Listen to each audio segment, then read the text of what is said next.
Okay, so some of the last things that we'll talk about today is, well, some of the plotting features, functions available in Seaborn, the data brewer, the color brewer, that generates different color palettes that can be really, really handy, especially in just specifically in aiding our data analysis. One, it's nice to have good looking plots, but it also lets us, with the diverging palette, highlight in different colors the positive and negative end of the spectrum, right? So this is really valuable when you do when you have positive and negative correlations in your data set.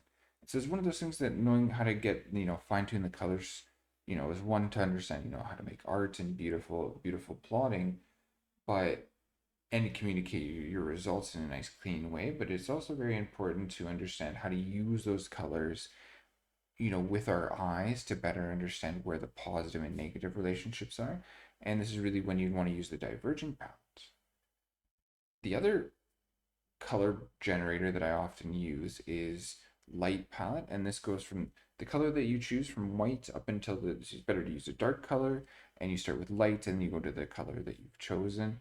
This is really good at highlighting when there's one magnitude of value. So either positives or negatives. You're not really looking to analyze the kind of up and down relationship. You're looking to evaluate kind of one direction more so of this relationship.